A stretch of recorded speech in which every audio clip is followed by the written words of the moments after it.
எதையோ ஷேர் பண்ணுறீங்க, சப்ஸ்கிரைப் பண்ணுறீங்க, என்ன லைக் அண்ட் கமெண்ட் பண்ணுறீங்க. நல்ல விஷயங்களுக்கு ஷேர் பண்ணுங்கள், சப்ஸ்கிரைப் பண்ணுங்கள், கமெண்ட் பண்ணுங்கள்.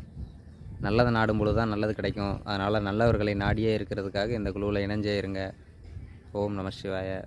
குழுவில் இன்றைக்கி வந்து விஷ்ணுகிராந்தியை பார்க்க போகிறோம். ஓம் நம சிவாய.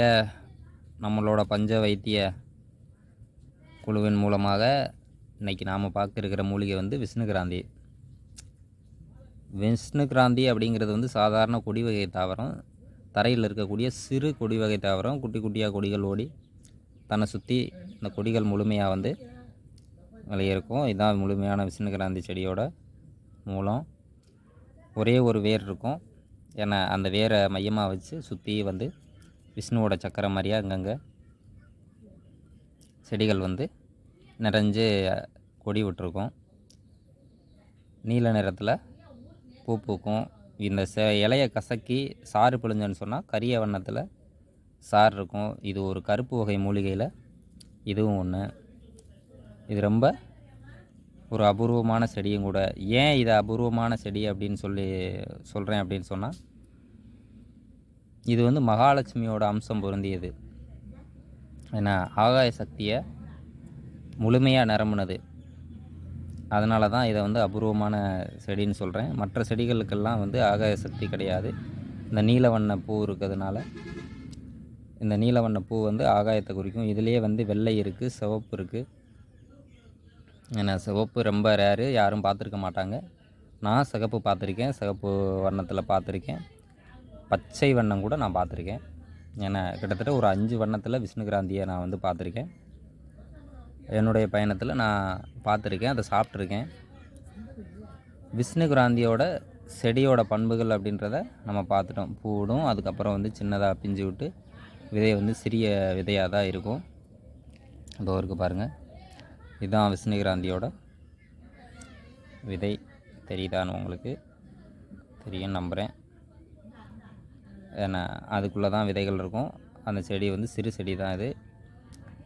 சரி, இந்த சிறு செடி மருத்துவத்துறையில் நமக்கு என்ன பயன்படுது, இதனுடைய முக்கியத்துவம் என்ன அப்படின்னு சொல்லி பார்க்கும் பொழுது, பேதி போகுது, திடீர்னு பேதி போயிட்டுருக்கு அப்படின்னு சொன்னால் இந்த விஷ்ணுகிராந்தியை கொடுத்தோம், கஷாயத்தை கொடுத்தோன்னு சொன்னால், இல்லது இதை பொடி பண்ணி அந்த பொடியை கொஞ்சம் வெந்நீரில் போட்டு கொதிக்க வச்சு கொடுத்தோன்னு சொன்னால் அந்த சீதை பேதி இதெல்லாம் வந்து நின்றோம். அடுத்தபடியாக இன்றைக்கி கொரோனாவிலேருந்து, டெங்கு காய்ச்சல்லேருந்து, மலேரியா காய்ச்சல்லேருந்து ஏகப்பட்ட காய்ச்சல் வகைகள்லாம் சொல்கிறோம்ல. சில பேருக்கு வந்து உடம்புல அங்கங்கே கிருமி இருக்குது, அதனால் வயிறு வலிக்குது, அந்த வலிக்குது, இது வலிக்குதுன்ற ஏகப்பட்ட விஷயங்கள் கிருமிகள்னால, உடம்பில் இருக்க பிற நுண்ணுயிர்கள்னால் உண்டாகக்கூடிய எல்லா வியாதிக்கும் அதையெல்லாம் அழிக்கிறதுக்கு சரியான மூலிகை எது அப்படின்னு சொன்னால் நம்மளோட விஷ்ணுகிராந்தி மட்டும்தான். ஏன்னா காய்ச்சல் மருந்துகளில் இன்றைக்கி கொரோனாவுக்கு உண்டான மருந்தில் விஷ்ணுகிராந்தி சேர்த்து கொடுக்கும் பொழுது ஏகப்பட்ட பலன் கிடச்சது. எனக்கு இந்த மூலிகை மூலமாக அந்த காய்ச்சல் வந்திருந்தப்போ நான் அதை சரி செஞ்சுக்கிட்டேன். அந்த காலகட்டத்தில் வந்து நான், என்னுடைய குருநாதர், ஏகப்பட்ட பேருக்கு வந்து இந்த விஷயங்கள் வந்து தெரிஞ்சிருந்தது. அதனால் எளிமையாக என்னுடைய குருநாதரோட வழிகாட்டுதலின் பேரில் நான் இந்த மூலிகையை வந்து எடுத்து என்னை நிலவேம்பு கஷாயத்தோடு சேர்த்து நான் அதை வந்து பயன்படுத்தினேன். பயன்படுத்தும் பொழுது நல்ல பலன் கிடச்சது. அதனுடைய விதைகள் வந்து உருண்டையாக இருக்குது. தெரியுதா? தெரியும் நினைக்கிறேன். உருண்டை வடிவத்தில் இருக்கும். அதனால் இதை வந்து தேநீர்லையும் நம்ம பயன்படுத்தலாம். கொஞ்சம் டீத்தூள் கூட இதை வந்து பொடி பண்ணி அதோடு கலந்து வச்சுட்டு, நன்னாரியை ஏற்கனவே பயன்படுத்துகிறத பற்றி நான் சொல்லியிருந்தேன். அதே போல் இதையும் கலந்து வச்சுட்டு அதை தேநீரில் போட்டு கஷாயம் பண்ணி குடிச்சிட்டு வரலாம். அப்படி குடிக்க நம்மளோட எதிர்ப்பாற்றல் வந்து அதிகரிக்கும். நுண்ணுயிர்களோட இதெல்லாம் குறைவாகும். காடுகளில் இருக்கும் பொழுது சித்தர்கள்லாம் வந்து இதை கல்பமாக பயன்படுத்தினாங்க. பயங்கரமான ஒரு கல்ப மூலிகை இது.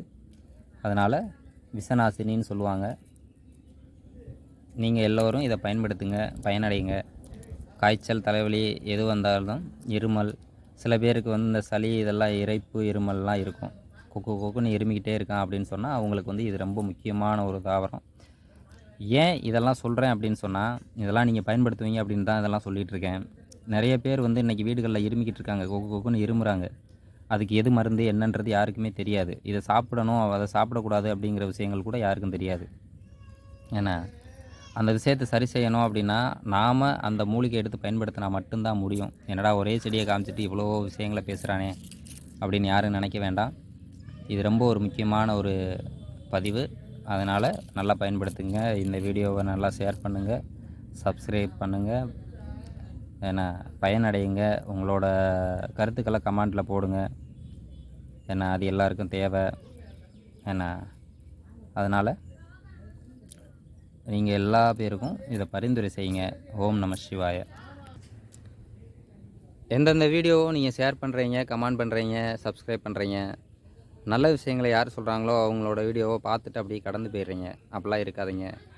அவங்களுக்கு நீங்கள் கொடுக்குற அங்கீகாரம் தான் அவங்கள ஒரு இன்னும் மேலும் மேலும் ஒரு உத்வேகத்தை தோன்றும். எனக்குன்னு இல்லை, நல்ல விஷயங்களை யார் செஞ்சாலும் அவங்கள அங்கீகரிங்க. அது எல்லோருக்கும் பயனுள்ளதாக இருக்கும்னு நம்புகிறேன். ஓம் நம சிவாய. அதுக்கடுத்து நம்மளோட பதிவுகளை பார்க்கலாம்.